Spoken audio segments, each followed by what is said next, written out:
This video is, of course, for a class that I'm teaching right now. If you're watching it for other reasons, that's totally okay. But ask yourself what you've done to make the Facebook algorithm so angry. Anyway, hey class, Joanna Russ's Female Man is obviously a work of high modernism or postmodernism that involves a fragmented perspective, an unstable eye. We have four central characters, at least three of whom narrate in the first person. Who's the I that's speaking? And this confusion is, as you've already noticed, very deliberate. It mimics the problem of how to find one's subjectivity in a culture that isn't interested in hearing your voice. So this is the classic move of postmodernism for the subaltern here. It's obviously a feminist work, and in fact, in some ways, sometimes acts like an essay or a manifesto as much as a work of fiction. Postmodernism erodes a lot of boundaries, and that's one of them. So sometimes Russ is simply kind of writing polemic. She's writing feminist science fiction utopia. She's writing cutting, and I find very funny social satire of the way sexism happens just in ordinary parties in the 1970s when this book was written. And it's all coming together. She honestly, at least one of you has mentioned that the book still feels very, very relevant to you. And reading it through, I agree.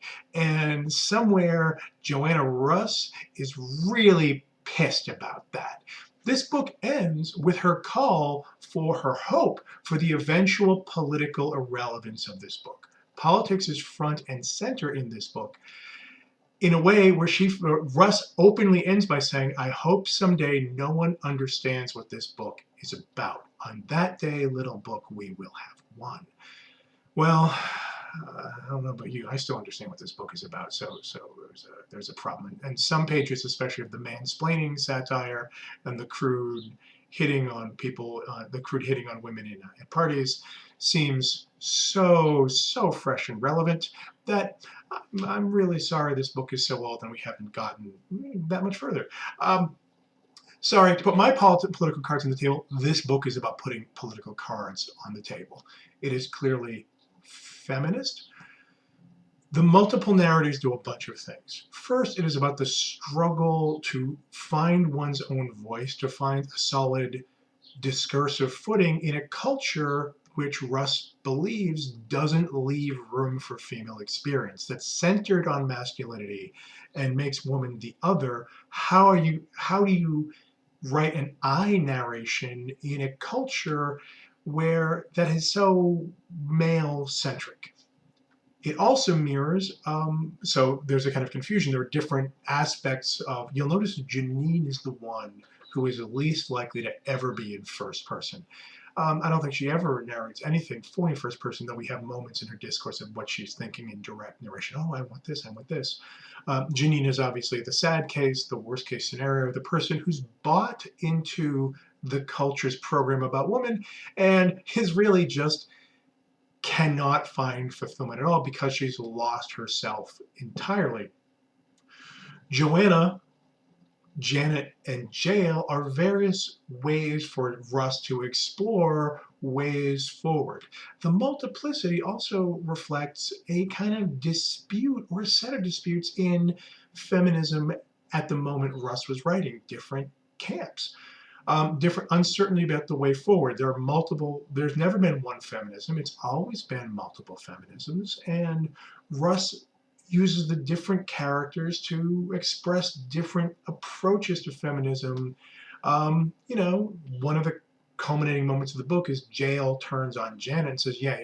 Your feminist utopia is a lie. The whole idea that you have a feminist utopia because the men just died naturally in a plague, that's a lie. You have to get to a lesbian separatist utopia, you have to use force. You need me, you need Jael, you need Alice Reasoner. Janet, interestingly, wants nothing to do with that. She wants to find her way to that. She expressed a desire to find her way towards a completely female-centered experience, a utopic experience, without violence, without hating men. Janet expresses a fantasy or an aspiration of female power so strong that it no longer needs to be oppositional to men, that it's not about fighting for the rights because you already got the rights. Where Janet gets to amusingly condescend to people in Joanna's timeline. Why do you fight if you don't know how? Janet does certainly know how to fight. The title The Female Man reflects back on Simone de Beauvoir's classic The Second Sex, one of the landmarks of feminism, though, of course, feminism then as now is no longer confined to de Beauvoir's model.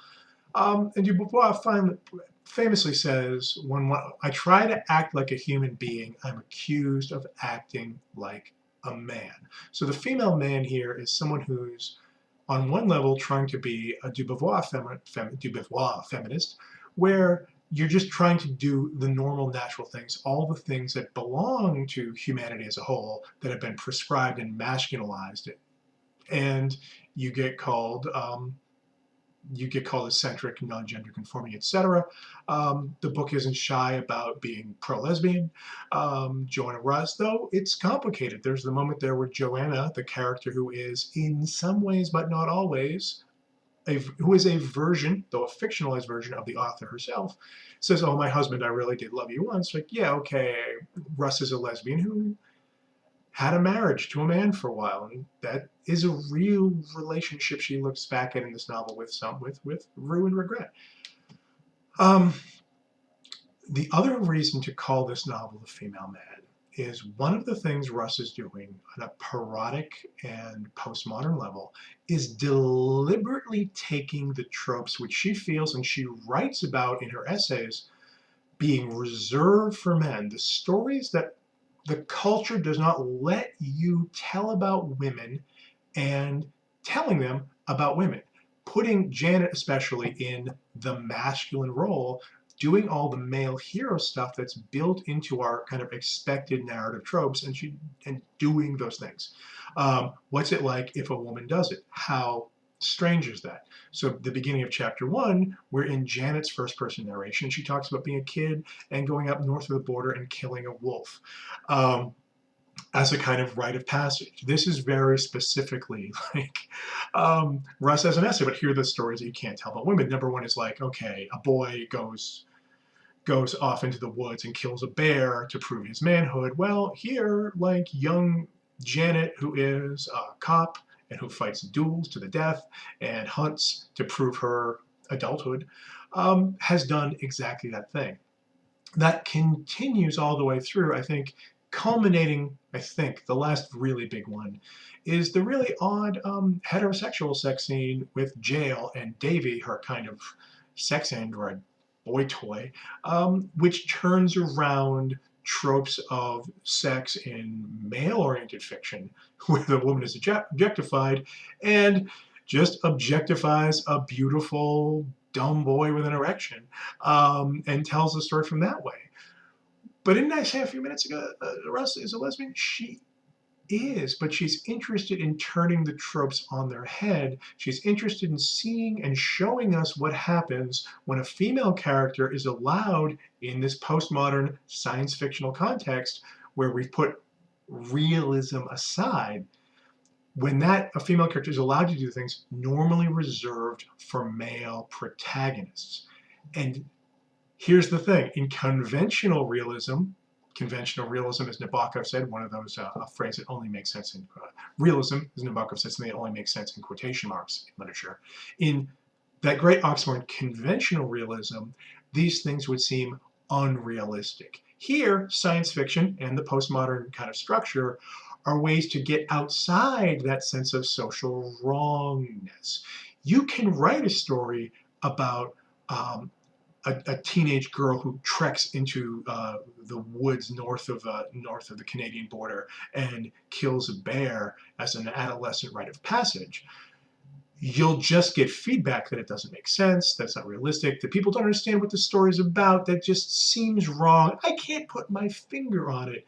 Realist fiction is not useful for us because realist fiction tends to be, and its reception tends to be bound by a sense of unwritten social expectations. It is governed by social discourse enormously. more than other fiction. Science fiction for Russ is a way of getting outside those expected realistic norms and conducting, and I know she's hard on Le Guin at moments, but also makes common cause with Le Guin in other places, here to conduct a series of, oh, let's call them thought experiments.